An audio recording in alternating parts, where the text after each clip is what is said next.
Hi, today I'm going to respond some questions found in the case analysis of Procter& Gamble, more known as P&G. Procter& Gamble is a global corporation serving almost 5 billion consumers with operation in 50 countries and products selling in more than 140 countries. It's one of the world's largest consumer goods companies with a wide and diverse types of brands. From personal care products as Always, Oral-B, Pantene, Gillette, to household products such as Ariel or Febreze. The case study talk about creating innovation for competitive advantage. So we're going to analyze like what are the benefits that innovation brings to Procter& Gamble. For Procter& Gamble, the key to faster business growth, transforming existing markets, making inroads into new markets, and staying ahead of the competition is innovation. Not just for one part of the organization, but across the whole business. As you know, P&G is well known as like the biggest company that is constantly creating new products, new services, and new ways to satisfy the customer needs in the house. The second one is innovation is not only a resource that is used from time to time like some other enterprises do. To P&G, innovation is the way of doing things, from the launch of products to motivating and enhancing the employees to make a better job.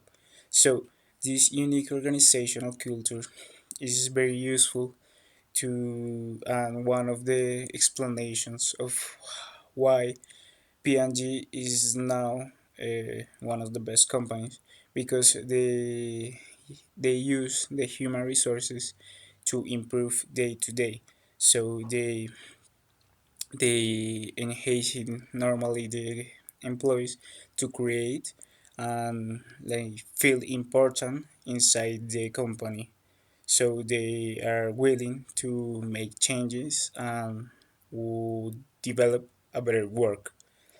And finally, the closest with the customer is very important. So making innovation one of their pillars help to be closer to the customers and understand what they really need and what they really want. So the second question talk about the difference between defender organization and prospector organization.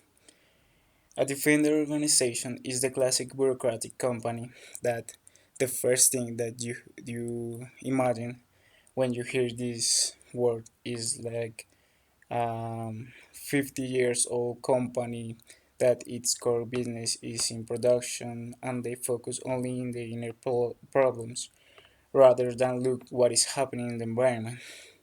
The strategic decisions of this type of organization are more secure and predictable moves because they are in a culture of resist change.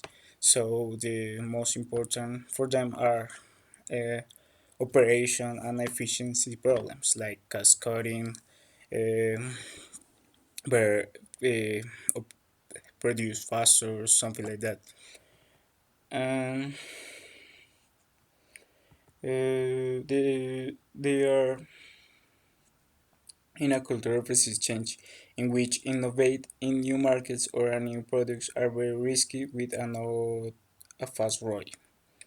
While a prospector organization is a company that always is prepared and capable of change, whether in new markets, products, services, or processes. This type of organization understand how the world is and how the people are changing so fast. Even their tastes and preference they can change from one day to another. For me, the key elements necessary for innovation are seven. So, innovation culture. It's important a culture that enhances the innovation, a culture in which the employees feel that they are important inside the company and that their ideas can impact the way that the company runs. The second one, research and development are necessary to constantly improve and keep looking for new opportunities in product, processes, services, and maybe why not in new markets that were not considered in at the beginning.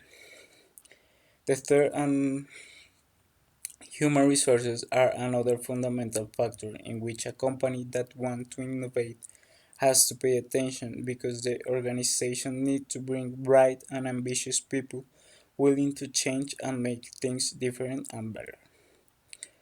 4. Is necessary constant capacitation and constant learning because things change very fast and people need to be updated with the last information and technology. 5. Independently of what is the core business of a company, is necessary to have great technological resources. 6. Proactive development. Not settle and stop to create. Instead, it's necessary to being in constantly innovation and developing new things because the market is changing so fast that you can be settled with like all products. You have to always renovate and innovate.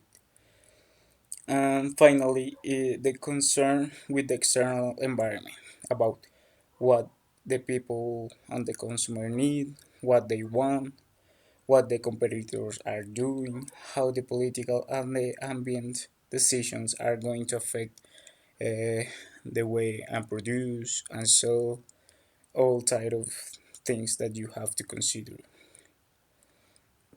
The fourth question talk about why some organizations are slow to innovate. So, no matter what sector you are, it's important to know that innovation is not only the act of create. It is not easy. It implies other phases that are needed to succeed because you need to transform ideas into commercial successful outputs. The innovation value chain involves idea generation, idea development, and the diffusion of developed concepts. So, based on the last question, there are some key elements necessary to develop good innovation, and the enterprises know that innovate is as risky as profitable. But some already established company can afford big and constant changes depending on the sector, like P&G do, and risk high amount of capital. That is why they prefer to stay in the comfort zone that they already know and grow slow and secure, contrary to startups that were founded by the basis of constant changing. So as you can see, there are like point of views, and one is like more new about constant changing rather than the other one that can risk what they have built by the years. And finally, the last question talk about what is sustainable development and how to be implemented in a large company. So, according to the case, sustainable development is considering environmental decisions when innovating products and procedures to meet the needs of the consumers.